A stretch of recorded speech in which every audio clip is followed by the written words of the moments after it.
Rocío Castro Cárdenas y soy profesional de la nutrición. Bienvenidos a mi canal de YouTube. Hoy te voy a platicar de las técnicas de conservación de los alimentos como son refrigeración, congelación y algunos otros tipos. También te voy a platicar de las tablas que debes de utilizar para picar tus alimentos, entre los cuales también mencionaré los tipos de corte dependiendo del alimento. Entre las otras cosas que veremos serán los métodos de cocción de los alimentos. Esto te permitirá saber el tiempo y la intensidad de la cocción y el tipo de cocción para cada alimento para que podamos conservar sus nutrientes. Refrigeración es la conservación de los productos a bajas temperaturas sin llegar a la congelación, manteniendo el valor nutricional y las características organolépticas casi intactas. La refrigeración se mantiene entre temperaturas de 0 a 5 grados centígrados. Esta técnica evita el crecimiento de los microorganismos termófilos, así como algunas bacterias. La refrigeración puede aplicarse sola o en combinación con otras técnicas como son irradiación, atmósferas modificadas, envasado en atmósferas modificadas, comidas preparadas en las que se aplican sistemas de cocción y enfriamiento. Congelación. Cuando la temperatura es más baja, más se aleja de las condiciones que favorecen la multiplicación de microorganismos, por lo que el alimento tiene mínimas alteraciones. Esta técnica consiste en la aplicación de temperaturas por debajo de los 0 grados centígrados, por lo que el agua que contiene el alimento se convierte en hielo, produciéndose una desecación del alimento. Entre las técnicas de congelación tenemos la congelación por aire comprimido o congelador de impacto, blast freezing, que consiste en aire frío que va circulando a alta velocidad sobre el alimento. Otra técnica es la congelación por contacto o conducción. El producto se coloca sobre superficies frías de metal, las cuales son enfriadas directamente por un medio refrigerante que va circulando. Congelamiento criogénico. El alimento es expuesto a un ambiente debajo de los 60 bajo cero,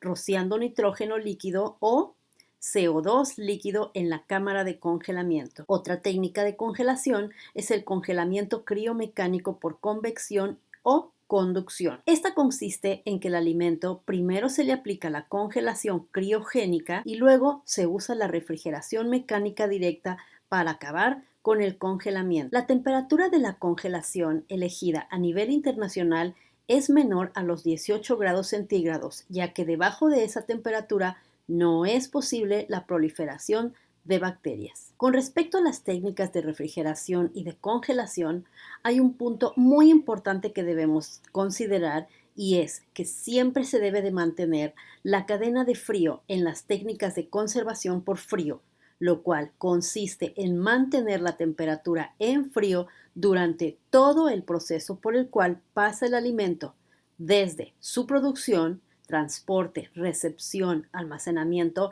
hasta la venta al consumidor. Si no se mantiene la temperatura adecuada durante todo el proceso, el alimento puede tener consecuencias irreversibles. ¿Cómo saber qué tipo de tabla utilizar para picar o cortar alimentos? A cada tipo de alimento le corresponde un color de tabla, las cuales están clasificadas con la finalidad de cuidar la higiene e inocuidad de los alimentos al cortarlos o picarlos, además de evitar la contaminación cruzada y evitar la mezcla de olores y sabores. Su clasificación y uso se designa de la siguiente manera: tabla color rojo para carnes crudas, tabla color amarillo para carnes blancas, tabla color verde para frutas y verduras crudas, tabla color azul para pescados y mariscos crudos, tabla color beige para alimentos cocidos, tabla color blanca para lácteos, pastelería, pan, pastas. Existen varios tipos de cortes que dan variedad y presentación a las frutas y verduras. Por ejemplo,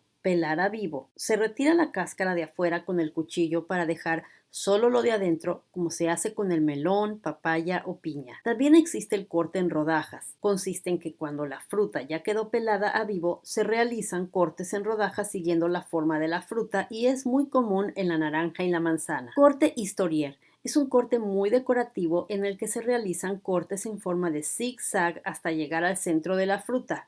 como se usa muchas veces en el melón. Corte en abanico: se corta la fruta en rodajas sin llegar hasta el otro extremo y luego se abren las rodajas para verse como un abanico. Parisien: se hacen cortes con una cuchara especial. Este tipo de cortes son decorativos. Los cortes básicos de frutas y verduras son bastones. Este es un corte en tiras no muy delgadas. Parmentier: este tipo de corte es un derivado de los bastones en el cual se forman cubos. Juliana: este corte se realiza similar a los bastones, pero es delgado y se usa para zanahorias, cebollas, pimiento y papas. Esos son los más comunes. Métodos de cocción por expansión. Métodos de cocción mixta. Si la temperatura es menor a 100 grados, se le llama pochado o escalfado. Si la temperatura es a 100 grados, es cocido. Si la temperatura es mayor a 100 grados, es en olla de presión. Al vapor: el alimento se cocina a través de una rejilla que se coloca al fondo de la olla con muy poca agua. Esta técnica permite que el alimento conserve sus propiedades nutritivas casi en su totalidad. Fritura: se utiliza grasa a una temperatura entre 150 a 180 grados centígrados para cocinar el alimento. Lo ideal es usar un aceite estable como el de canola y freír durante corto tiempo. Salteado: se usan carnes a temperatura alta. Se coloca sobre un sartén y se voltea constantemente por ambos lados. Estofado: se cuece el alimento usando poco líquido a una temperatura de 100 grados con un poco de grasa. Normalmente el líquido proviene del mismo alimento que suelta su jugo. Existen otros métodos de cocción como son métodos de cocción mixta. Entre ellos está gratinado, glaseado. Gracias por tu atención. Te veo en la próxima consulta.